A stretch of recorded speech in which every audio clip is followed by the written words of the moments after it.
Good morning दोस्तों, कैसे हैं आप सब। मैं आपका लाइफ ऑफ पवन के आज के व्लॉग में आपका हार्दिक स्वागत करता हूं। आशा करता हूं कि आप परिवार सहित सकुशल होंगे। आज की जो कहानी है, आज चलते हैं फिर कहानी सुनाने ना। यात्रा पर चलते हैं। लेकिन जो आज की कहानी है ना, वो एक कहानी नहीं है, वो थोड़ा कहानियों का संग्रह है। कुछ कहानियाँ सुनाता हूँ मैं आपको जो आपके जीवन में बहुत काम आएंगी यदि आप उन्हें ध्यान से सुनेंगे तो, है ना। हाँ, तो ध्यान से सुनिए बस, बढ़िया से और मस्त रहिए। तो बने रहिए मेरी कहानियों के साथ, है ना। हाँ, मिलते हैं। तो दोस्तों, जो आज की कहानियाँ हैं ना, जो आज की कहानियाँ हैं वो जीवन में आपके बहुत काम आएंगी। और इतनी बढ़िया बढ़िया कहानियाँ हैं, आप ध्यान से सुनना बस एक बार ना, है ना। हाँ, दिल से सुनो आप कहानी।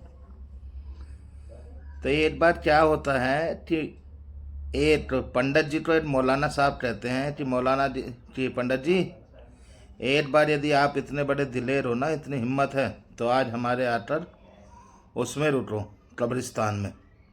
अरे हमारे कब्रिस्तान में जिन्नात भूत प्रेत सब आते हैं, बिल्कुल आप आते रुकिए। अब पंडित जी कह रहे, अरे कैसी बातें कर रहे हो। अरे मैं तो बिल्कुल अपना महामृत्युंजय जाप करते, मंत्र पढ़ते और रह लूँगा उसमें। बताओ कहाँ जाना है मुझे। अब भैया, अपने एक दिन के लिए बोल दिया उसने पंडित जी ने। अब अगले दिन क्या होता है कि वो आ रहे। तो रात को मौलाना साहब ने कहा कि मैं आपको ना एक डंडा दूंगा और ऐसे बिल्कुल कब्र पे आप गाड़ते और खड़े रहना वहाँ पे। पंडित ने कहा, बिल्कुल चिंता ना करो, कि डंडा अपना गाड़ते टच करते अपना आ जाएंगे पीछे मुड़ के, और क्या करना है। और वो चले जाते हैं। मौलाना साहब उन्हें एक डंडा दे देते हैं। वो जाते हैं कब्र पर, और जैसे ही डंडा राड़ते हैं और पलटते हैं, जैसे ही एकदम रुक जाते हैं, हिल नहीं पाते। फिर उन्हें लगा कि अब तो हो गया काम। वहीं धड़ाम, खत्म कहानी। अब सुबह मौलाना साहब आते हैं। वो कहते हैं कि अरे, वो देखते हैं जाकर, अरे पंडित जी तो मरे पड़े हैं। तो हुआ क्या, जो रात में वो डंडा दिया था उन्हें, तो पंडित जी ने पहनी हुई थी धोती। अब जैसे ही इन्होंने कब्र में डंडा राड़ा, तो धोती के साथ ही डंडा रड़ गया नीचे, धोती डंडा ऊपर से। तो जैसे ही पलटे तो धोती खींची, तो उन्हें लगा कि आज तो मेरा काम हो गया बिल्कुल। तो ये देख लो आप, तो दहशत में ही मर गए, है ना। हाँ, अब दूसरी कहानी सुनिए जरा। एक कहानी और है दूसरी, सुभाष चंद्र बोस से रिलेटेड। बोर्ड मेंबर ने पूछा कि सुभाष चंद्र बोस क्या कर सकता है। बोला, सब कर सकता है जनाब, जो आप बोलेंगे वो कर सकता है। अच्छा। उसने अंगूठी निकाली, हाथ से रख दी सामने मेज पर। कह रहा, इससे निकल सकता है। अब सुभाष चंद्र बोस ने एक कागज पे, चिट पे नाम लिखा और अंगूठी में से कागज वो निकाल दिया। कह रहे, देखो निकल गया। आदमी से पंगा नहीं लेना है, सुभाष चंद्र बोस जैसे से खत्म, सब चीज़ खत्म कर देते हैं उनके सामने। हिटलर मिलने आया सुभाष चंद्र बोस से, लेकिन हिटलर की एक खासियत थी, जब भी वो किसी से मिलता था तो पहले अपने बहरूपिये भेजता था बहुत सारे। ठीक है, सुभाष चंद्र बोस बैठे हैं ऑफिस में हिटलर से मिलने के लिए। एक बंदा आता है बिल्कुल हिटलर जैसा, हाथ मिलाता, कहता मैं हिटलर। कहता, कितनी देर में आएंगे हिटलर साहब। फिर दूसरा आता है, फिर वो हाथ मिलाने की कोशिश करता है सुभाष चंद्र बोस से। फिर वो पूछते हैं, कितनी देर में आएंगे हिटलर साहब। बंदे पे कोई फ़र्क ही नहीं पड़ रहा, उसे पता था कि असली हिटलर कोई है नहीं इनमें से, जो भी आए थे। और जैसे ही असली हिटलर आता है, सुभाष चंद्र बोस खड़े होते खुद उन्हें परिचय देते हैं कि मैं सुभाष चंद्र बोस, आज़ाद हिंद फौज का सेनापति। और तुरंत अपना हाथ आगे बढ़ाते हैं। हिटलर परेशान कि तुमने मुझे पहचाना कैसे। कह रहे, जनाब ये बाल सफ़ेद ऐसी नहीं हुए, हिंदुस्तान से आया हूँ, सोने की परख दूर से ही पहचान लेता हूँ, असली सोने की। तो ऐसी ऐसी कहानियाँ हैं। तीसरी कहानियाँ भी शुरू करते हैं।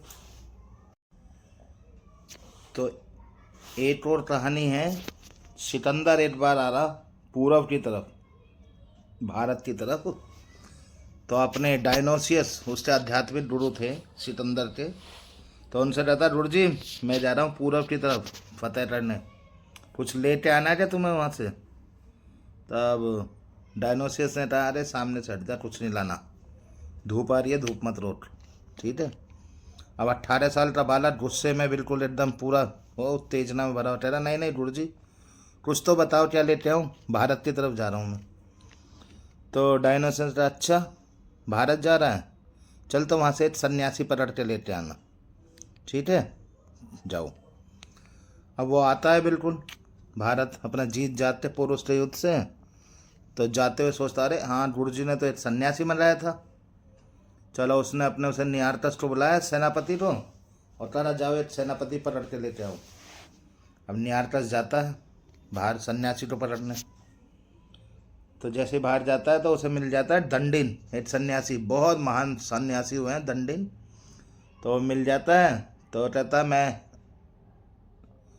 दंडिन से कहता है नियारतस कि सिकंदर भाई को जानते हो। तेरा कौन भाई, सामने चढ़ जा। तो कहता सिकंदर भाई, कौन सिकंदर भाई। कह रहा इस दुनिया में दो को ही मानता हूँ, एक तो ऊपर वाले को और एक मैं हूँ भाई, मैं किसी को नहीं मानता, ठीक है। तो उसने तलवार पर हाथ रखते कहा कि सिकंदर भाई को नहीं जानते हो।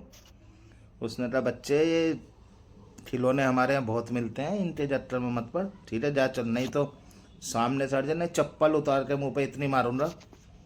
अब नियारतस बड़ा परेशान, नो यार ये सिकंदर को नहीं जानता और तेरा चप्पल उतार के मारूंगा। वो जाता सिकंदर के पास, कहता है भाई ऐसे ऐसे बात है महाराज। तो कहते हैं अच्छा चलो उसे भी देखते हैं अभी। अब नियारतस बोलता सिकंदर तो यार फटीचर आदमी बिल्कुल, बताओ हैं गेरुआ टन पहना हुआ हैं, बताओ ऐसे बोल रहा कौन सिकंदर हैं। तो सिकंदर जाता है मिलने, कहता हाँ मैं सिकंदर, पहचाना नहीं। कह रहा हाँ पहाड़ों को भी कह दूँ तो वो भी चल पड़े। तो दंडिन कहता है कहे जरा पहाड़ों से कह, चलने के लिए कह, वो खड़े सामने पहाड़, एक भी पहाड़ को बोल चलने के लिए, चल जाएगा। तो अब कह रहा मार दूँ ना काट दूँ ना, तो कह रहा काट देना, सोचे डरा किसे रहा है हैं। तो हाथ जोड़ते बोला कि गुरु जी मेरे गुरु जी ने मनाया तुम्हें, बाबा एक बार चल लो जरा। कह रहा हाँ चलूँगा जरूर तेरे साथ चलूँगा, तो लेकिन मेरे एक सवाल का जवाब दे दे। कह रहा हाँ ठीक है देता हूँ। तो सिकंदर से पूछता दंडिन कि सोच तू मरुस्थल में रेगिस्तान में फंसा हुआ है और पानी पीने के लिए तेरे पर प्यास लग रही है और पानी है नहीं वहाँ पे, और मेरे पास ये गिलास पानी है बस, तो बता उस पानी का क्या दे सकता है तू। कहता है बाबा आधा राज्य दे दूँगा। कह रहा मैं जब भी ना दूँ तो। कह रहा पूरा राज्य दे दूँगा। तो कहता है सिकंदर से बता तू इतनी मार काट मचा रहा है तू 10 साल से, तेरे पूरे राज्य की कीमत एक गिलास पानी के बराबर है बस हैं। सिकंदर सोच में पड़ गया, किसी उससे नहीं मरा सिकंदर, सिर्फ एक बुखार से मर गया। बताओ 10 साल तक क्या क्या किया उसने, कितनी मार काट करी और बुखार से मर गया। तो बताओ आप, है ना अगली कहानी। अब एक और कहानी सुनाता हूँ मैं आपको। एक गुरु जी थे, उनकी एक बेटी थी और उनके थे 3 शिष्य, बहुत ही योग्य बहुत ही अच्छे। अब वो तीनों ही उस लड़की को बहुत प्रेम करते थे और वो लड़की भी तीनों को प्रेम करती थी। और गुरु जी को भी पता था कि मेरे शिष्य बहुत ही लायक हैं, लेकिन शादी तो एक से ही होगी। अब बड़े परेशान। अब जैसे जैसे जीवन चल रहा था आगे आगे, तो लड़की को कुछ समझ में नहीं आ रहा तीनों में से किससे भी बात करें। अब बाप बेटी दोनों बड़ा हो कन्फ्यूजन में, तीनों शिष्य बड़े हो। तो एक दिन लड़की क्या करती है कि तीनों को जब नहीं कोई भी पसंद आता, मतलब तीनों में से नहीं डिसाइड कर पाती, तो वो आत्महत्या कर लेती है। अब वो जैसे ही आत्महत्या करती है, जैसे ही वो आत्महत्या करती है, तो ये समझ लो कि फिर तीनों बिल्कुल पागल से हो जाते हैं। एक तो जैसे वहाँ पे गए उसे अंतिम संस्कार करने, एक तो वहीं धूनी रमाते बैठ जाता समाधि पे बिल्कुल, कि जीवन पूरा त्याग देता बिल्कुल अपना, कि अब मेरा जीवन यहीं से शुरू और यहीं पे ख़त्म, तू नहीं रही तो मैं भी नहीं रहूँगा। एक बन जाता है जोड़ी फकीर बिल्कुल, हो देश विदेश घूम रहा है, इधर उधर पूरा भटक रहा है, सब चीज़ें कर रहा है ना, कि कोई मिलेगा तो पुनर्जन्म देने के लिए तो उसे ढूंढता फिर रहा है वो, है ना। और एक आता है डेली, उसकी शरीर पे अपना लेप लगाता है कि जीवित हो जाए या कुछ भी हो जाए, जो भी चीज़ें मतलब सब अपने अपने तरीके से लगे रहते हैं। ये प्रक्रिया चलती है कम से कम 2-4 साल 5 साल तक। जो घूम रहा था फकीर बन के, उसे कुछ गुरु मिल जाते हैं जीवन में रास्ते में, जो पुनर्जन्म करवाते हैं। अब उसको पूछता है कि गुरु जी ऐसे ऐसे बात है, क्या आप पुनर्जन्म करवा सकते हो? कह रहे हाँ बिल्कुल, क्यों नहीं करा सकते हैं। अब वो लेटर आता है उन्हें, अब वो लड़की को पैदा कर देते हैं। अब लड़की को जब वो पुनर्जीवित कर देते हैं तो अब उनके सामने फिर से संकट आ गया कि अब तीनों इनों में से जो तीनों लड़के थे अब किससे शादी कराई जाए। अब फिर से वही संकट आ गया। तो जो गुरुजी थे उन गुरुजी से पूछते हैं उसके पिताजी लड़की के कि अब गुरुजी आपने इन्हें जीवन दिया इस लड़की को वापस पुनर्जन्म, अब मुझे ये बताइए कि तीनों लड़कों में से अब किससे मैं शादी करूं? या तो आप बता दो अब इसे, वरना मैं इसे फिर से मार दूंगा या फिर से आत्महत्या कर लेगी। अब गुरुजी जवाब देते हैं कि जो तुम्हारा जिसने इसका इधर उधर घूमता फिर रहा था फकीर जो बन गया था और जो मुझे लेके आया यहाँ पे और इसे जीवन दिया है, तो जीवन देने वाले का काम होता है बाप का। तो जो जिसने जीवन दिया है दोबारा से इसे, तो वो तो बाप हो गया लड़का, उससे तो शादी हो ही नहीं सकती। चलो जी, एक तो बाहर हो गया। अब दूसरा नंबर आता है कि जो इसकी रोज़ सेवा करता था, आके लेप वेप लगाता था, इसकी झाड़ फूट साफ सुथरा करता था, तो उसका काम जो था वो बेटे का काम था। जैसे बेटा अपने माँ बाप की सेवा करता है, ऐसी उसने इसकी सेवा करी है। तो दूसरे से भी इसकी शादी नहीं हो सकती, उसने तो अपना बेटे का फ़र्ज़ निभा दिया। तो पहले वाले ने तो बाप का फ़र्ज़ निभाया जो फकीर बन गया था, और दूसरे वाले ने बेटे का फ़र्ज़ निभाया, तो दोनों तो बाहर हो रहे थे। तीसरा जो समाधि लगाते उससे धोरे ही साथ में बैठ गया था उससे पास में ही। तो कहने का मतलब है कि उसी से इसकी शादी हो रही, जिसने सोच लिया मेरा जीवन तो इसके साथ ही इससे समाधि के पास ही ख़त्म हो जाएगा, तो शादी हो रही तो अब इससे हो रही तीसरे वाले से। तो उत्तर सुनकर तीनों ही बिल्कुल खुश हुए, बाप के भी संकट दूर हो गया और बेटी के भी अपना चयन करने में मदद मिली। तो दोस्तों देख लो, ये होती हैं कहानियाँ, है ना। कितनी ज़्यादा मतलब मैं कहना चाह रहा हूँ, एक एक कहानी ऐसे पिरोई रही है अपने उसमें कि आदमी हौसले से जीत ही जाता है।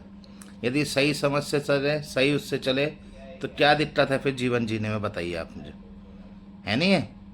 तो बस इन्हीं चीज़ों के साथ अपना बिल्कुल हौसला खोइए मत और बने रहिए बिल्कुल, ठीक है ना। तो दोस्तों ये थी आज की कहानी, और ये था मेरे लाइफ ऑफ पवन के साथ आपका आज का सफ़र।